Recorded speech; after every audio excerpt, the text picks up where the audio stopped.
อ่อนกันเอาตราในสายจากกูพักมันมือลมเข้ามาก็เห่อหัวมือลมออกกว่าก็เห่อหัวลมเข้ายาวแลสังลมออกยาวแลสังลมเข้าปอดแลสังลมออกปอดแลสังเฮามีลองตังหูอยู่ตีลมเข้าลมออกต้นตัวเจ้าเก่าพามัน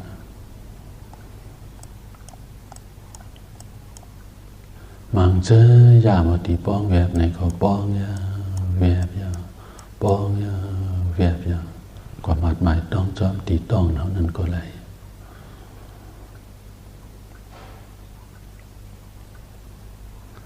เฮามัดหมายต้องจอมตีลมเข้าลมออกแลสังกว่ามัดหมายต้องจอมตีต้องเท่านั้นเดสังปอดอันตอนในตึกพองข้าจะเอาหนิมนั่นก้อย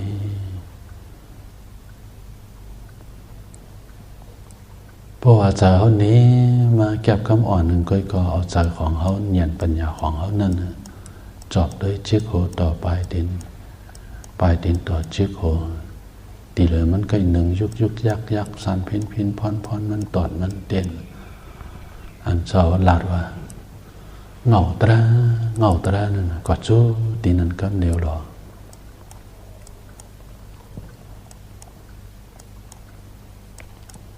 เอามาเหตุการณ์ตราเนี่ยอธิกาเปิงหลงมันเขาหลฝึกตีตัวเขาใจเขาฝึกตีตัวจึงฝึกตีใจเขาจึงกาเผาปนนั้นฝ่ายหลังมาตัวซบหัวใจของเขานะมันยินแก่ตีให้ถือเขาตัวเขาก็ไม่ลองยินแก่มาตีให้ถือเขาเจอสัมพอยินแก่มานะเขามาฝึกแต่เดี๋ยวฝึกเขาตัวซบหัวใจยินแก่นะสัมป้อมเอาตรามาใส่ในอกใจมันไร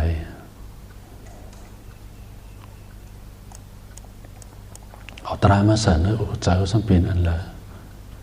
เนี่ยนั้นขันธาเป็นรู้ได้นี่พอพัฒนาตีใจตัวเจ้าเก่ามันลีมาติดชีวิตปานเพราะว่าของเขาตั้งหน้ามันอีสังเกิดขึ้นมาก็เขาหมอไว้วางใจเลยเขาไม่ตีปึงอิงตีนะใจเจ้าเก่าอันเขามาเห็นตราอันวันปองวาสังเขาปล่อยลดกิเลสานอกนะเจ้าล่วงกว่าดิกนั่นนะเจอโลภะวะเจอโทสะวะเจอโมหะวะเจอหมานะวะเจอทิฏฐิวะเจอเนี่ยมันเฮ็ดให้เขากระด้างไทยว่าความไทยดีว่ามีลองยินไงตัวแข็งกึ่งนู่นนั่นนะไปก็มีลองยินไงจุกก็มีลองยินไงหลัดก็มีลองยินไงเยอะนั่นนะมังกรเนี่ยก็เพื่อมีการอบรมเช่นนี้นักใจของเขาก็เหมือนกันนะกับเอาปุ่นนั้นไฟหลังมาพอเขาเนี้ยจะสามารถเลี้ยวฝึกใจเขามันมีลองยินไงมาพอโตโซโพใจเย็นไงอยู่ตีแล้วก็มีหน้ามิตาเป็นตีนึกบทสวดของกรณียมิตาสุดนั้นโอ้ดีเอาแต่ตัวคำมาเพราะมันสั่งต่อเจ้าดีอ่อนสุดอันนั้นกว่าปางตราตั้งหน้าเนี่ยเจ้าหลอ่อนฝึกอิติปิโสก็หลสวดมนต์จ้อนสำคัญอิติปิโสเย้านั่นไม่อยู่อิติปิโสจำนวนคาถาชินปัญชรอิติปิโสจำนวนขึ้นมังกลาสุดมิตาสุดอันในสำคัญประทานสั้นดูเลยฝึกให้เขาสด3 ปุกเนี่ยประทานนั่นเดี๋ยวมันยาวประมาณ40 นาทีพออิติปิโสจำนวนขึ้นมังกลาสุดมิตาสุดนั่นเอง มันโบยาวดีปอดเสกาถาจินปัญชรก่อนเยอะ เจ้าตัวก่อนหลายเหตุมันดีนะมังกรสุดและสังมิตาสุดนั่นแหละสังมันเป็นตาของเลี้ยวปานภาวะตัดเตโป๊กปองปานภาวะเจ้าก่อ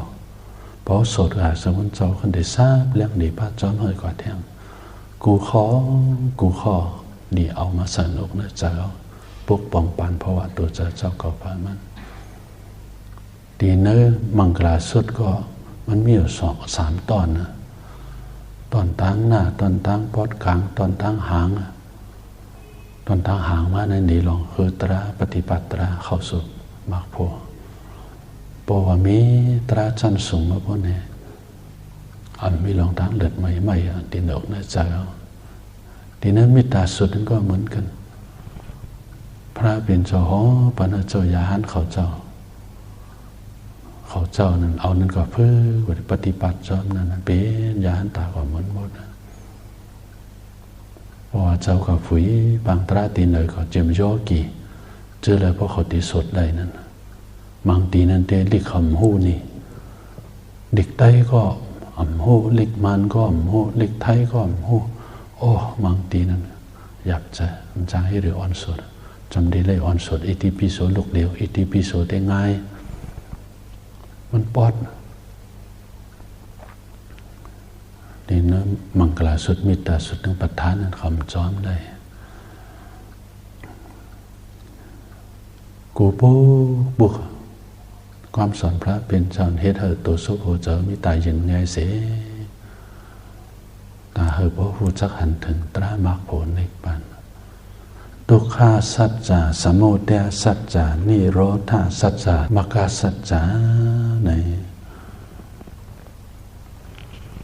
ติทุกขามันเมียนจือเจ้าเต้ทุกขาสัจจะนี่สมุทัยสัจจะเงินอจองให้ผมมาเป็นทุกขามันเมียนจือเจ้าเต้นิโรธาสัจจะติทุกขาหมดสุดเย็นในมันเมียนจือเจ้าเต้มรรคสัจจานั้นตาพอหดถึงตีทุกขาหมดสุดเย็นเส้นทางมันเป็นสื่อเจออันนั้น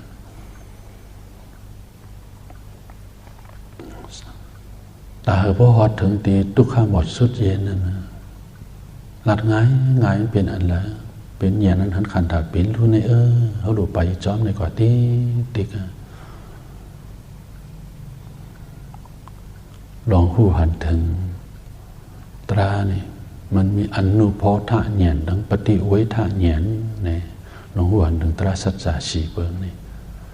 อนุโพธะเนียนอันว่านี่เขาเลยยินเปิ้นลาได้ตีนิโรธาสัจจะเนี่ยพอเข้าสู่ถึงกว่าพ้นไหนกิเลสจนหมดเย็นกว่าตัวสุโภจะเจอในก็จะเย็นเจอตีมรรคสัจจะนี่เส้นตาสายตามันตีเนื้อสัจจะสีเปิงเขาเลยยินขอความเปิงลาได้เลยลามหูออกกว่าเป็น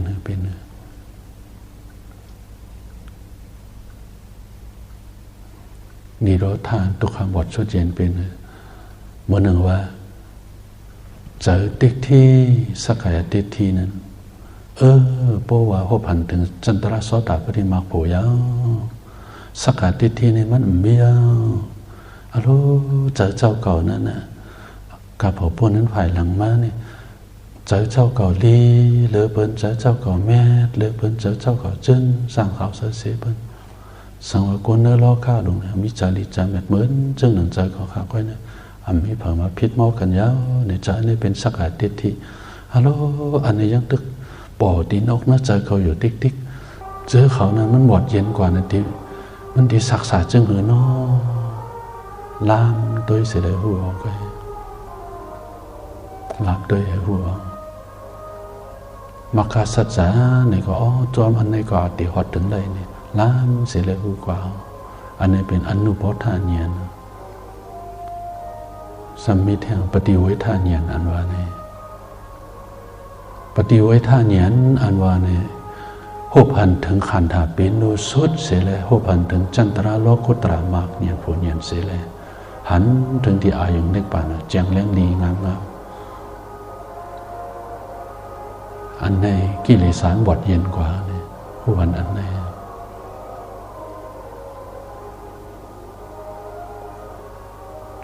มันสุดด้วยตรากว่าตราเนื้อตัวนะเจอผ่านมั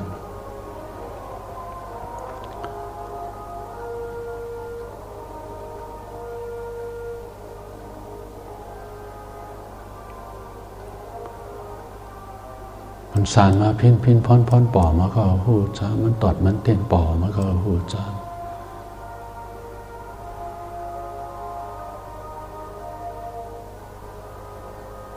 ใจก็พุ่งปิวออกกว่าเนี่ยก็เก่าหูจ้า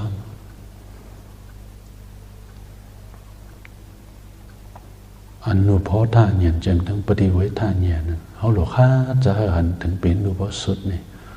พอหันถึงเป็นนูสุดกว่าแล้วพอเข้าสู่ถึงโสดาปฏิมาผูกกว่าเพราะว่าก็อันนี้เป็นปฏิไว้ท่าเนียนอ๋อติดตุกข้างบอดสุดเย็นก็หันแจงเลี้ยงดีเตลเนี่ยมันมีหลองงำเงาครับเนี่ย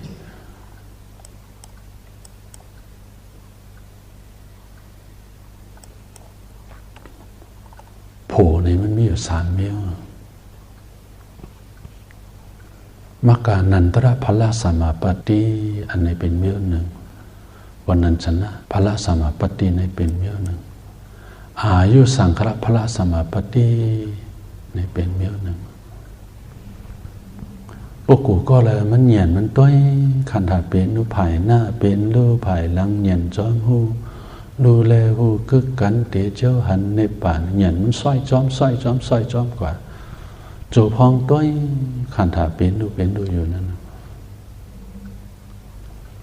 หันขันถาเป็นดูนี่มันสุดกว่าเตนาเตตาเจ้าเก่าเลยก็ไม่ปอหบทั่วพันถึงโลกุตระมากปอมันก็ผูในปอจนมาภายหลังมันก็เนี่ยอัมมีสังมาขั้นกลางมันเนี่ยปอผูในปอมาในก็ปอกุญยันเรียกได้มา3 ขณะพบกุญยันเทิงมา2 ขณะก็ไม่เขาก็ตีนเนอภวังคจิตนั่นเหมือนเจ้าหนึ่งกุญนอนรับกว่านั่นนี่มันที่ขาดไปช่วงหนึ่งนะมันก็เขาตื้อก้อยว่าก็ขาดตัวเป็นดูเนี่ยมันเอาไฟฟ้ามาช็อตเนี่ยเอามิ่งไปเหลือกำลังแซ่นักแกนี่สมกว่าตีแล้วที่ว่าข้าให้นอนก็ซ้ำจะเขาว่าจังไหนมังกรเสมือนจังตุกผังฮึกวึกนี่กว่ามังกรเสมือนจังลุกตีอ่องอรดมันหนังหาวสายเจิกเมื่อนั้นข้ามปุ่นไปแล้วปุ๊บเนี่ยมันก็มันหนึ่งเอาหลาบมันเลี้ยวมาตัดปุ๊บนี่กว่ามันก็ก้อนนึงในก้อนนึงมันเหมือนกันลองมันเข้าสู่ถึงสภาวะตราติไหนเมื่อมันหันขันถาเป็นรู้สดกว่าเยอะเมื่อย้ำหนึ่งนั้นน่ะโผล่ในมีสังขันกลางมันพุทธปอจอยมากำเดียวอันในห้องจัวมักกานันตระพละสมาปฏิว่ากำในจอมหนังจันมันไล่นั่นนะไล่จันหมายเนื้อในก็เมื่อหนึ่งว่าเมื่อย้ำกลางเนินนั่นนอหบโทบกลางเนินในกำในถึงเมื่อย้ำ7 โมงครึ่งถึง9 โมงเขามานั่งเผานะก็ถึง10 โมงในมันนั่งเผานั้นนั่งกำอ่อนไงจังดีหันเป็นโนมันเพียวไว้สำคัญเข้าเกิดกว่าเมื่อหนึ่งนอนนับกว่าก็นอนนับได้ซ้ำใจหันเป็นโนสุดกว่าแทงเข้าซ่อนพระสมาปาดกว่านั้นอันนั้นเมื่อมันก็ตื่นหูโตมากเมื่อใกล้ก็ด้วยเป็นดูกว่าเนี่ยก็มันให้นอนนี่นาเนื้อแกสำคัญยิ้มเย็นกว่าแทงมันขึ้นเข้าซ่อนพระสมาปัตอันมันย่ำย้ามานั่นนี่อันในห้องเจอว่าวันนันสนะพระสมาปฏิว่าเจอเจตสิกเจอนั้นมันยิ้มเย็นลงไปกว่าเนี่ยจับสุขกัจเจตซ่านอันนี้เป็นคู่ของอริยาเขาเจ้าพรดีอันไล่หบทบโสดาปฏิโภนี่มีอยู่6 เปิงอันว่านั้นหนึ่งในมันกึมเหนือตราผู้คนดีเขาเย้าว่ามันกึมเหนือตราผู้คนดีเขาเป็นอันละอันว่านั้น ตราตัดติกาแท่งตั้งหน้านั่นนะตัดขึ้นแท่ง2 3 4นั่นมันเกือบยาวหนูขึ้นตั้งหน้าติ๊กก็ยาวเมื่อมันอยู่ตีนเมืองโกนนี่สารสมาปัตเจนั้นรูปาสารอรูปาสารเจนั้นอันไปปัดไล่สิวันนั้นเสียตั้งก็อย่ากำเนี่ยมันหบทบพันถึงมากผู้ยาวเนี่ยขึ้นมาคัดใส่เสียแล้วไล่ถึงรูปาสารอรูปาสารเสียมาฝึกสมถะกำเนี่ยไล่ถึงรูปาสารอรูปาสารเสียแล้วกำเนี่ยสารสมาปัตนั่นพอมันตายกว่าเยอะเนี่ยกำเนี่ยมันตีถึงกว่าตีตั้งเลยโครงสร้างนั่นนะถึงอดีตตั้งอารูปาสารมินามตราหลายๆก็จังหมดถึงกว่าอะไรตีนั้นกำผามันยาวอายุอันสูงสุดนั้นเป็ดมัน4 เหงกำผาก่อนนะอันสูงสุดนั้น1 กำผามันยาวว่ายาวคำเดียวมันตีขึ้นถึงเดือนนั้นกว่าพอเป็นปุถุชนขึ้นถึงเดือนนั้นกว่าเพราะไหนมันมีนามตราหลายๆก็แต่ติกาหบทบตรามาโหตีเหนืออารูปะผุ่งนั้นซ้ำไหลพอเป็นอริยะเขาเจ้าเขาเข้าถึงตีนั้นกว่าไหนครับเนี่ยตาตีขึ้นแท่ง2 3 4นั้นก็ขึ้นในตีตั้งเดินนั่นนี่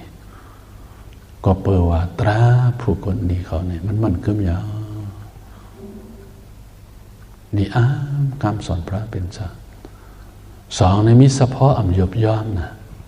ตาตีขึ้นถูล่วงก็เป็นปุถุชนขึ้นดกนาตื่นตึมตันบนบทรับเสียงเป็นเงียนมันนั่นโดยแกงแนงจังนั่นโดยขึ้นกว่าแทงต่างหน้าตี3ลองตุกอยากซอดบานพวกกูนั้นมีไว้ลองมักคันมันว่ายาวว่าซอดบานพวกกูตีนะมันกว่าอะไรแทง7จัดซอดบานมีอยู่3 เมลนี่เอกาปิจิโสดาปันวะก็ดังก็ละโสดาปันวะสัตตคัตตุปรามาโสดาปันวะมีอยู่3 เมลนี่อันหนึ่งนี่เมลหนึ่งนี่จัดเดียวก็เพื่อเองตรีมันเก๋ก็หนาทั้งหน้ายังไปบอกขึ้นได้ง่ายๆมันดีอยู่แทงจัดก็ดังก็ละโสดาปันไทยเขาเดียวตะกุลสุดตะกุลลูกตีเจอเคอสู่เจอเคอตีขึ้นกว่าตีนั้นเจอคือสูงอติติกตีนั้นฝ่ายมันเนี่ยว่าไว้ตีอยู่ที่2 จัดตัว6 จัดเนี่ยอยู่ที่เองตรีเขานั่นน่ะพอเขาคัดจัดเนี่ยก็เพราะว่ามันตีปอดลงอติติกพออยู่หละหลวมอยู่ปล่อยหลวมไว้นี่ก็ตีก็อยู่ถึง6 จัดหมดขนาดจังตีขึ้นในตั้งหน้าเที่ยงข้อหมาย3สัตตคัตตุปรามาโสดาปันอันว่านี่โดยอยู่แท่ง7 จัดก็ไปเองเตรียมันตึกไปปาเข่งกะเพราะว่าเขาถึงว่าติเพราะว่าจัดหมาย7นั้นเนี่ยเพราะว่าก็เฮ็ดถือก็เยอะมันดูได้ยะลองสติสังเวกาเลยแหงตราเจเนี่ยมันดีมันกว่ามีสติสังเวกาขึ้นในกว่าแท่งจัน2 3 4นี่ถึงตีอรตามาโพธิปัญญาตาเนี่ยเข้าสู่ปรินิพพานกว่านี่ตีไหนลองตุกอยากสอดบันพวกคนมีไว้ลองบักคันมันยังตีนั้นมันดูได้เกิดแทง7 จัดก็อันว่านั้นต่อมาข้อหมาย4เต็มทุนเลยเงียนอันอำเกี่ยวกับกันทั้งปุถุชนนั้น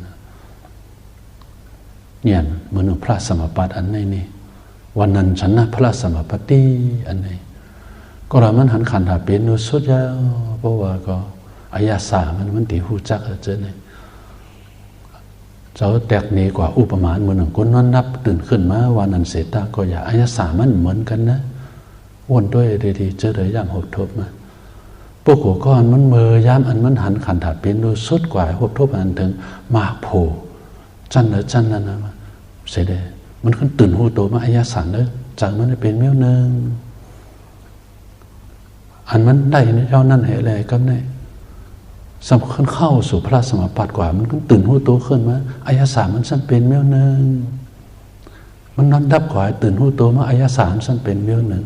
ในการสารเปิงนี่นะโฮมว่าเมื่อหนึ่งคนนอนดับกว่าตื่นหูโตขึ้นมาวันนั้นเสตาก็อย่าอายาสารมันเหมือนกันนี่หิวตัวหางเผอหางมันนะเจอเลยย่ำหบทบมา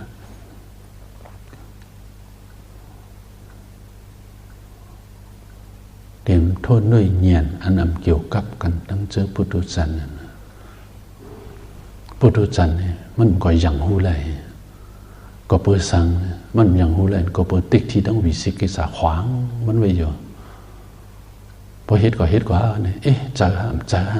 ที่มาเก้ามันอยู่ติ๊กสารปานประโกนั่นแต่อริยเขาเจ้านั่นแต่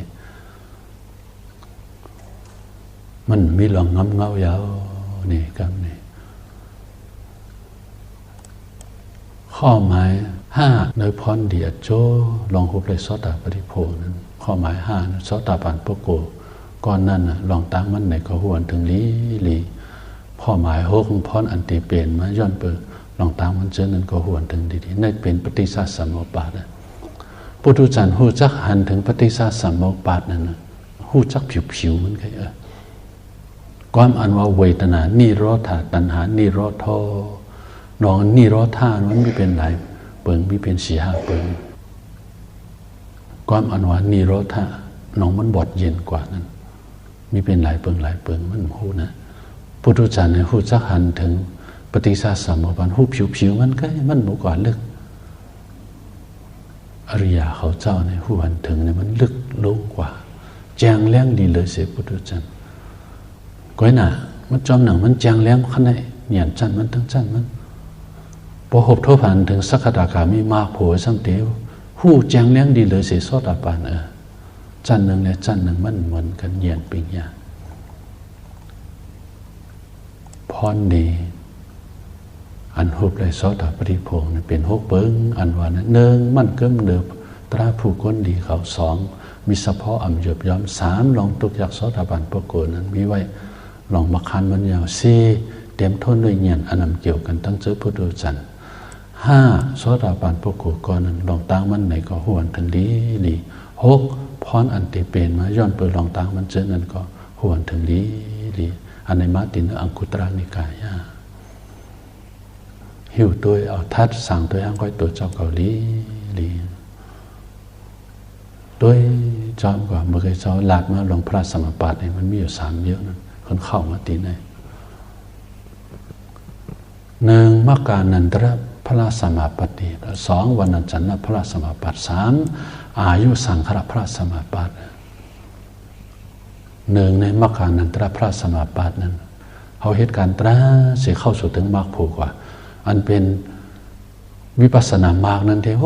มโนปอน้ำหันขันถาปีนโดยมนุษย์น้ำวันน้ำครับเดียวเหยียนขันถาปีนโดยมนุษย์หันอันบุญอันเสียนอันล้านมันนี่พอเราก็ตรามากปอมาในเตเก็บกำหนึ่งก็มันเย้ากับจันนั้นโสดาปฏิมากผูกก็อันมันจอมภายหลังมันตีปีนในกำนั้นก็1ปอกก็พอมันเย้ากว่าเยอะสักขตกามีมากผูกก็เป็นในคำนั้นก็อนาคามีมากผูกก็เหมือนอรหัตมากผูกก็เหมือนกัน1ชั้นเนี่ยเป็นใน1ปอกนั่นไงเมื่อยามหดทบหันถึงเป็นดูสดมันเมนเจจานเพราะในผูในจ้อมาภายหลังมันกำเดียวพอจ้อมาย่อนี่ก็อ่ำขึ้นปอดแท่งของผูอันนั้นอันมาปอเนี่ยมันปออีสานนี่ก็ไม่เป็น2เนี่ยเป็นวันนันชนะพระสมปาเนี่ยอันเจ้าเขาไล่ไว้ยาวนั่นเนี่ยก็สุดตัวเป็นดูว่ะเป็นดูอันมันตัวมันดีจางเพี้ยวสารพินพ่อนมันเจ็บมันเสียตัวกว่าเนี่ยก็ไม่เข้าสู่หันเป็นนุสุดกว่าแท่งหันเป็นนุสุดกว่าอันนี้อำเจอเลยว่าขึ้นดังหน้านะมันก็เวกินเสียงข้าวซอยเก่ามันนั่นเจ้ามาลงว่าก็เวกินเสียงข้าวซอยเก่าเนี่ยอันนี้เป็นวันนั้นชนะพระสมปาทพอมันตื่นหูตัวว่าเมื่อใกล้นั้นนะเขาพระสมปาทกว่ารู้ในนอเนี่ยจากมันยิ้มเย็นมันหูหางมันอยู่ต่อมาข้อหมาย3อายุสังขารพระสมปาทอันวันในสำคัญเป็นอันใดพระสมปฏิอันนี้อายุปาลนะอันนี้ก็ว่าอันนี้เอาพระสมปาทมันปาจอมสายใจไว้อยู่มันเอาเป็นเจ้าหมามอกลานั้นนะโกนหายก้นเบิกของเขามาฆ่าแหมมันเจ้านั้นมันจะเอาพระสมปาทเนี่ยสร้อยกึกไว้อยู่เศร้าไว้ไรนะ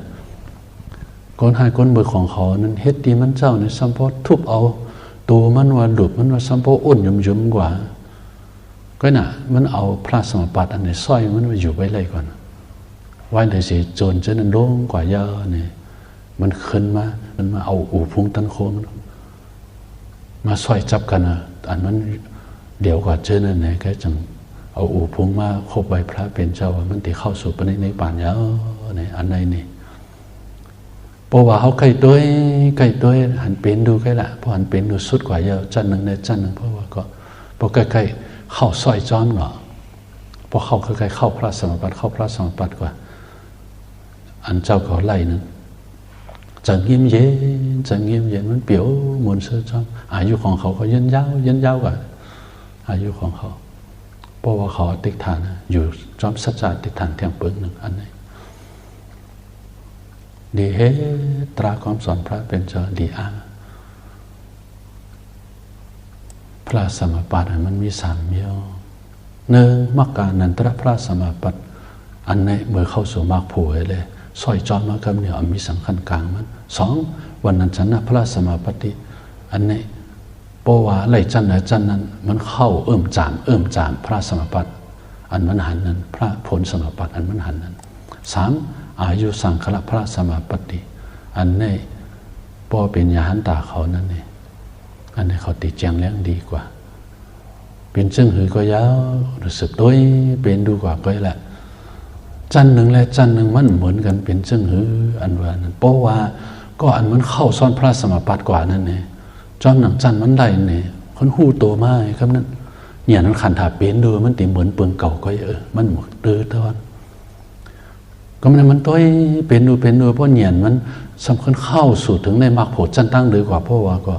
เมื่อมันขึ้นหูโตขึ้นมานั้นเนี่ยขันถาเป็นดูมันติลึกต้นเลยกว่าเนี่ยมันติหูจ้อมในตีเลยหูจ้อมในตีปริกรรมตราลองเนี่ยขันถาเป็นดูเจอเนี่ยหนึ่งตราจันสูงหนึ่งหันขันถาเป็นดูเลิกข้อความอันในเอาเนี่ยอุทมคือจังตีป่องใจไหล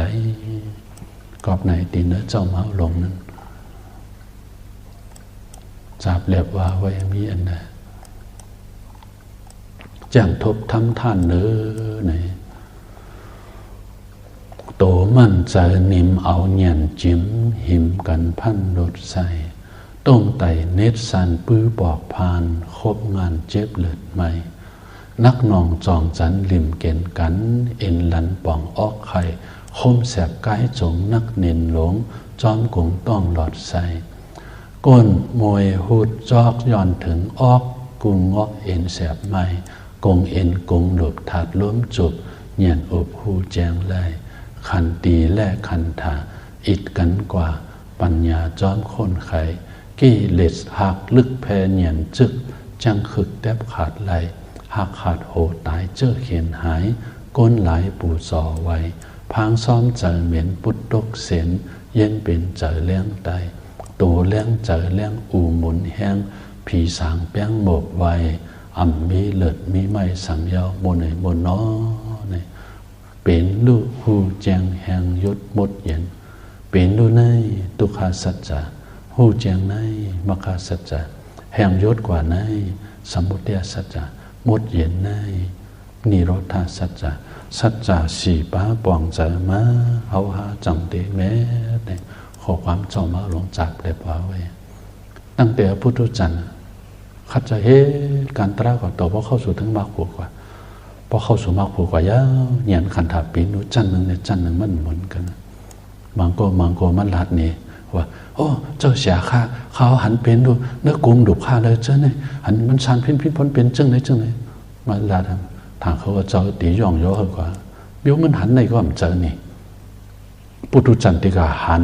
ถัดสภาวะตราตีเนื้อกงเอ็นกงดุถัดล้มจุดอย่างหูแจงในมันเปลี่ยนกว่ามันเลยครับเดี๋ยวนี้เจ้าก็หกทบตราในก็เจ้าก็หลุยย้อมภาพว่าเจ้าก็ก็หกทบมันเป็นจืดจักเตยเจ้าก็ยังไปหกทบในก็โดดเด็บตะทางก็ตัวเจ้าก็โอ้เจ้าเสียหลาดมาเจ้าเนี่ยเจอติ๊กที่ทั้งวิสิกิสาขาตึกมีอยู่อันนี้ใครยังไปหกทบลงในมักผูอันเจ้าเสียหลาดนี่ก็เขาหลุยย้อมภาพไปหลุยคัดใจเขามันว่าหกทบอันนี้เป็นรองอติฆาเปิงหลวงมันอ่อนสุดด้วยตรากว่าไว้หลายย่ำบริเวณเส้นทางมันหมานอยู่นี่